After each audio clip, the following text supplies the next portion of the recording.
Novita Wibowo menikah dengan Ade Roni pada tahun 1999 melalui masa pacaran yang sangat relatif singkat. Kini mereka dikaruniai seorang anak yang lahir Januari lalu. Dari sejak awal menikah, Novita sudah menyadari konsekuensi menjadi istri seorang tentara.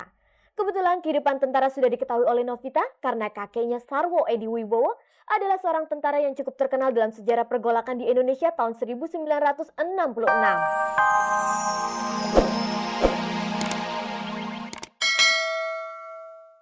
Selamat sore pemirsa, kembali kita berjumpa dalam tayangan yang paling bergengsi, Cek dari Cek. Saya Ade Herlina, selama 30 menit ke depan akan menemani Anda untuk menyimak berbagai informasi aktual seputar kehidupan selebriti. Sejumlah topik menarik telah dipersiapkan oleh tim Cek dari Cek untuk kita simak sore ini. Dian Sastro dan Nicholas Saputra tampil sebagai bintang pasangan baru lewat film layar putih Ada Apa Dengan Cinta. Bisakah mereka menampilkan citra seperti pasangan-pasangan romantis terdahulu semacam Rano Karno dan Yesi Gusman atau Roy Martin dan Yeni Rahman? Artis sinetron Novita Wibowo harus menerima konsekuensinya sebagai istri seorang tentara untuk ditinggal berdinas. Saat ini suaminya Letnan II Infantri Ade Roni harus tinggal di base camp dalam sebuah tugas operasi selama 3 tahun. Penyanyi Glenn Fredly semakin tampil trendy sehingga mengundang banyak perhatian gadis-gadis. Mantan pecandu narkoba ini sebenarnya tidak pernah bercita-cita sebagai penyanyi.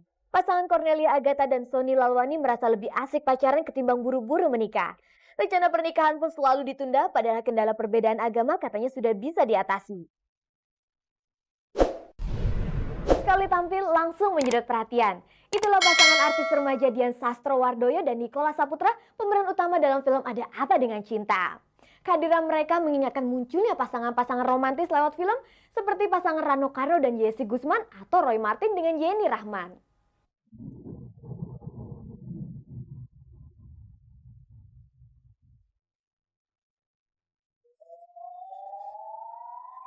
Seiring dengan gencarnya promosi dan sukses yang diraih film Ada Apa Dengan Cinta, melambung pula sosok Dian Sastro dan Nicholas Saputra yang menjadi pemeran utama dalam film tersebut. Mereka langsung menjadi bintang remaja idola masa kini sebagai pasangan dengan citra yang romantis lewat layar putih. Kehadiran Dian Sastro dan Nicholas mengingatkan kita kepada sejumlah pasangan bintang idola terdahulu ketika film nasional masih berjaya. Saat itu ada pasangan Sofyan Widiawati, Herman Felani Lydia Kandou, Rano Karno Yesi Gusman, Roy Martin dan Yeni Rahman, serta beberapa lagi. Mereka dalam rentang waktu tertentu menjadi simbol pasangan remaja yang serasi meskipun hanya lewat layar putih. Sebelum saya lahir ada idola yang sangat diingat adalah Sofyan. Sofyan main dengan Widiawati dan menjadi begitu idolanya. Setiap orang meniru cara Sofyan berdandan, berpakaian, tata caranya. Sofyan dikenal yang sangat rapi. Ada satu masa begitu lama Sofyan mengerajai, terus kemudian ada satu masa yang sudah nggak ada idola baru waktu itu.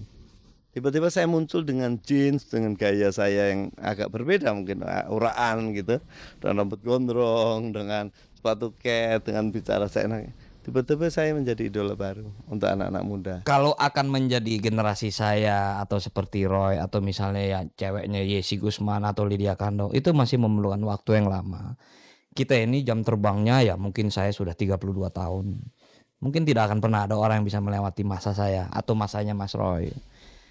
Tapi akan ada orang yang bisa menyusul sampai tengah-tengah, sampai kita lihat sejauh mana industri film. Kesuksesan saya dan teman-teman saya juga nggak bakalan bisa nyaingin kesuksesannya Om Rano Karno sama Tante Yesi Gusman. Jadi kayak nggak mungkin deh kayaknya. Apa yang dirasakan oleh mereka saat berhasil tampil sebagai bintang idola? Biasa aja, nggak ada yang istimewa. Tetap tinggal di kampung, di sekolah tetap naik oplet. Banyak senang ya, cuman waktu kita juga jadi terbatas. Ya dalam hal sekolah, pulang sekolah harus syuting. Jadi waktu belajar tuh berkurang ya, dan harus belajar di tempat syuting. Dalam satu hari setelah film Kampus Biru tadi diputar, hanya dalam satu hari seluruh kehidupan saya sudah berubah. Mudah-mudahan orang yang ngelihat kayak gitu juga tetap bisa ngambil bagusnya, ngerti nggak? Bukan yang cuma keren-kerenan doang, ngerti nggak gitu. Dengan menjadi bintang idola, adakah beban tertentu yang mereka rasakan? Apakah mereka tidak merasa kehidupan pribadinya menjadi sering terganggu? Itu orang jadi banyak ekspektasinya lebih gede lagi deh ke saya, dan itu kan perlu kesiapan yang matang ya. Sementara saya aja sebenarnya nggak pernah kepengen kayak gini, ngerti nggak? Mungkin awalnya iya merasa dikasih dikasih beban gitu ya sama orang ya, dikasih kepercayaan gitu. Cuman saya nggak boleh nganggap itu sebagai beban, sebagai tanggung jawab aja kali ya. Kadang-kadang juga ada yang terlalu obses ya. Jadi ada yang setiap hari datang gitu ya. Obses, jadi karena mereka suka cemburu satu sama lain gitu. Nah, ada yang sampai nginep-nginep juga gitu ya. Saya mau pulang ke rumah aja saya nggak bisa karena di depan rumah saya udah begitu banyak orang dan saya capek kadang. Terus saya muter lewat belakang. Privacy jelas itu satu resiko, bukan hanya privacy. Masa itu terganggu. Istilahnya masa remaja habis. Karena lebih banyak habis pulang syuting kan. Habis pulang sekolah kita syuting. Saat menjadi bintang idola, tentunya ada pula beberapa kemudahan yang dirasakan oleh mereka. Nah, ya misalnya pergi ke luar kota gitu, banyak teman di mana-mana, ke rumahnya mereka tuh welcome sekali. Terus ya misalnya kemana-mana juga ya diberikan kemudahan gitu ya. Dimanapun dilayani dengan sangat baik gitu. Tiba-tiba saya mendapat teman atau saudara begitu banyak. Tiba-tiba begitu banyak yang mengaku dulu satu kelas sama saya atau pernah ya bersaudara atau begitu. Ya positif sih saya. Mungkin ngurus KTP atau ngurusin paspor. Ya memang mungkin menjadi mudah gitu ya. Walaupun saya tidak minta kemudahan, tapi begitu mana mau kesini nih, ya dibantuin gitu aja. Sebagai bintang idola baru, bagaimana Dian memandang bintang-bintang idola terdahulu? Keren banget, dulu saya ngefans sama Ongki Alexander. Saya nonton catatan si Boy sama Dede Yusuf, kayak gitu deh. Saat masa diidolakan telah berlalu, bagaimana agar mereka tidak mengalami semacam sindrom tertentu? Seharusnya setiap orang menyadari dirinya. Setiap orang, saya tahu bahwa gelombang di depan akan didorong oleh gelombang di belakangnya. Jadi setiap orang mendaki dalam karirnya, mendaki gitu, ribuan orang, jutaan orang mendaki, mungkin kita sukses di atasnya, mungkin juga gagal. Tapi kalau kita sukses sampai puncak, toh nggak bisa lama-lama di situ karena kita akan didorong oleh gelombang di belakang tadi.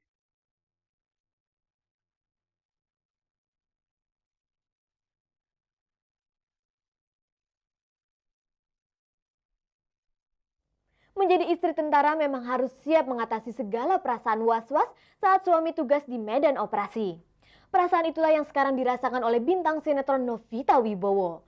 Suami Novita adalah Letnan 2 Infantri Aderoni yang saat ini sedang dalam masa tugasnya selama 3 tahun. Novita Wibowo menikah dengan Aderoni pada tahun 1999 melalui masa pacaran yang sangat relatif singkat. Kini mereka dikaruniai seorang anak yang lahir Januari lalu. Dari sejak awal menikah, Novita sudah menyadari konsekuensi menjadi istri seorang tentara. Kebetulan kehidupan tentara sudah diketahui oleh Novita karena kakeknya Sarwo Edi Wibowo adalah seorang tentara yang cukup terkenal dalam sejarah pergolakan di Indonesia tahun 1966. Menjelang menikah, Novita harus menjalani screening segala dan memberi pernyataan untuk memegang komitmen sebagai istri seorang militer. Iya, sudah tahu. Ketemunya juga udah lulus kok, udah perwira. Salah satu komitmennya adalah menerima konsekuensi untuk ditinggal suami yang sedang bertugas. Apakah ada perasaan was-was mengingat tugas tentara memiliki resiko yang lekat dengan masalah keamanan? Namanya juga pergi tugas. Tapi kalau cemburu ya kayaknya enggak sih. Ya mesti diredam lah. Apa yang mau cemburuin? Namanya juga tugas untuk negara gitu loh. Bagaimana Novita menenangkan diri jika perasaan was-was itu datang? Buat saya ya nggak terlalu berat karena saya dapat dukungan dari keluarga, kedua belah pihak, dari keluarga suami saya dan keluarga saya juga. Jadi saya lebih kuat lah gitu karena dukungan mereka. Dan juga kemarin melahirkan nggak ada suami saya, ya saya udah tahu sih dari awal-awal kalau nanti suatu saat harus berangkat tugas dan saya dalam keadaan hamil dan harus melahirkan tanpa suami, saya harus siap. Adakah keinginan Novita untuk ikut mendampingi suami dalam tugas? Kalau untuk penempatan iya harus ikut kemanapun gitu loh. Tapi kalau tugas operasi, latihan atau sekolah, ya kita tetap di base camp, ya suami kita aja yang pergi gitu. Jika mendampingi suami bertugas, bukankah berarti Novita harus berhenti dalam berkarir sebagai artis? Itu sudah resiko, udah konsekuensi saya. Ya kalau memang harus ditempatkan di luar Jakarta, ya saya harus meninggalkan profesi saya. Ya apa boleh buat. Pihak suami, apakah mengizinkan Novita tetap berkarir sebagai artis? Boleh, kalau dia sih boleh. Dan sampai sekarang pun saya juga belum berhenti. Saya berhenti karena hamil aja gitu loh. Karena udah kecapean, gak sanggup bawa beban berat si perut gendut. Jadi makanya saya cuti dulu. Tapi setelah ini saya akan terus lagi main sinetron, juga saya harus menyelesaikan kuliah saya juga.